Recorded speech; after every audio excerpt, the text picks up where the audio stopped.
Welcome back to CIA Declassified. We've moved from the list and body counts of neutralization tied to Project Phoenix, and now we're going to move on to the gilded palaces and dark basement cells of Tehran. In the 1950s and 60s, Iran was the agency's crown jewel in the Middle East. I know, it's hard to believe in this day and age. To keep the oil flowing and the Soviets out, the US didn't just support a king. They built him an invisible shield. But that shield, the security service known as SAVAK, became a source of terror that would eventually burn the whole system down. This was the dark partnership of Operation CACTUS. To ensure the Shah remained in power, the agency exported the most advanced stabilization techniques in their arsenal. Operation CACTUS was the secret intelligence program through which the CIA provided organizational training, equipment, and interrogation protocols to Iran's National Intelligence and Security Organization, better known as SAVAK. A quote from a declassified 1976 Senate Intelligence Committee report: the CIA's relationship with SAVAK was one of total professional immersion. We didn't just advise them, we helped create the very structure of their internal security apparatus. End quote. The agency deployed interrogators, highly trained specialists, to the Komiti prison, Komiteh.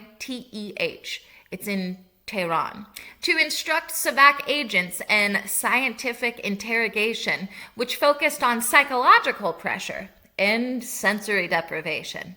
A quote from the memoirs of CIA agent Miles Copeland: the goal was to make SAVAK the most efficient intelligence service in the region. We taught them that information is more valuable than blood. End quote. The archives reveal the Palace Wiretaps, a massive eavesdropping network installed by the agency throughout the Shah's residence and government offices to monitor for potential coup plotters.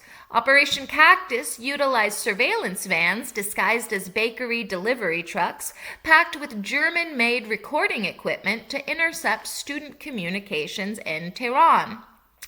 A quote from a declassified 1961 internal CIA memo: SAVAK has become the Shah's eyes and ears. Our training in file management and surveillance has turned a disorganized police force into a modern security state. End quote. The declassified logs indicate that the CIA provided polygraph training to SAVAK's 8th Bureau, allowing them to vet every government employee for communist sympathies. Technological breakthroughs included the audio spike, a microtransmitter that could be hammered into a wall and transmit high-fidelity audio through solid masonry for over 6 months. The archives confirm that the CIA utilized safe houses across Europe to train SAVAK agents in international abduction techniques used to bring dissident students back to Iran. Declassified cables reveal that the agency provided SAVAK with silent cameras disguised as cufflinks and tie pins, specifically for covert photography of Soviet diplomats and Tehran cafes. In 1965, the agency transferred several mobile jamming units to the Shah's Guard, capable of neutralizing any unauthorized radio transmissions within a 2-mile radius of the palace. A quote from a 1972 State Department memorandum: the effectiveness of SAVAK in neutralizing the urban guerrilla threat has provided the stability necessary for continued Western investment in the petroleum sector. End quote. Operation CACTUS utilized a secret fleet of courier planes, unmarked light aircraft, to ferry high-value detainees between regional interrogation centers without alerting the Iranian judiciary. The logs confirm the CIA established a language lab in northern Tehran where SAVAK agents were taught English and Russian technical terms to better intercept foreign telecommunications. While the training of SAVAK is well known, the most significant redactions in the release appear in the Chemical and Biological Interrogation Annex. In fact, the absolute heaviest redactions, where over 300 pages are redacted, center on the 1975 bioacoustic experiments. This suggests the agency was pushing into the realm of total mind control. Why are these specific scientific methods still hidden 50 years later? Get ready for the theory of the Peacock Protocol. Speculation suggests Operation Cactus used truth serums derived from desert vipers. The theory claims the redactions hide chemical coercion logs from 1975, alleging the agency perfected a venom cocktail that didn't just make subjects talk, it made them permanently suggestible to SAVAK orders, with the black bars masking the names of sleeper imams who are still active today. What if the Shah was an agency puppet? Literally, a dark rumor suggests the CIA used brain implants to control SAVAK commanders.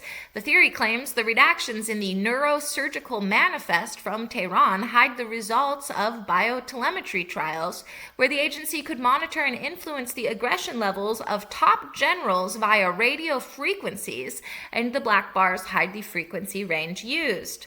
Hidden behind the ink of the psychological warfare section, some claim the CIA used strobe lights in cells to induce permanent amnesia in political prisoners. The redactions supposedly hide the memory wipe success rates. Looking at the blacked out infrastructure protection files, theorists argue the CIA released a synthetic bacteria into Iranian oil fields that only the agency could neutralize. The shadow Shah theory posits that the redactions in the succession planning annex hide the existence of body doubles for the entire royal family. Some believe the acoustic research redactions hide a subliminal broadcast system hidden in the Tehran radio towers designed to beam obedience commands directly into the ears of the populace. Gossip suggests the redactions in the elite guard training section prove the CIA used hallucinogens to convince agents that they were invincible, and the black bars hide the casualty logs. In the depths of the internet, some scream that the detention center engineering redactions hide cells built with chronostatic technology that makes a prisoner experience 10 years of isolation in a single afternoon. Looking at the heavily inked energy security logs, theorists argue that the agency installed a kill switch in the Iranian sun tracking grid that could blind the entire city of Tehran on command. Lastly, some whisper that the redactions hide the fact that the 1979 revolution was actually a controlled burn to clear out the Shah for a new asset, and the black bars mask the extraction protocols for the real royal family. Was Operation Cactus a success? Tactically, it was a formidable success. SAVAK became the most feared and efficient intelligence service in the Middle East, successfully suppressing every major internal threat to the Shah for over 2 decades. Strategically, it was a monumental disaster. The brutality of the SAVAK interrogators, learned directly from agency protocols, became the primary catalyst for the Iranian Revolution. By building the Shah a perfect shield, the agency accidentally gave the people a reason to pick up a sword. Operation Cactus proved that a scientific interrogation doesn't prevent a revolution, it fuels one.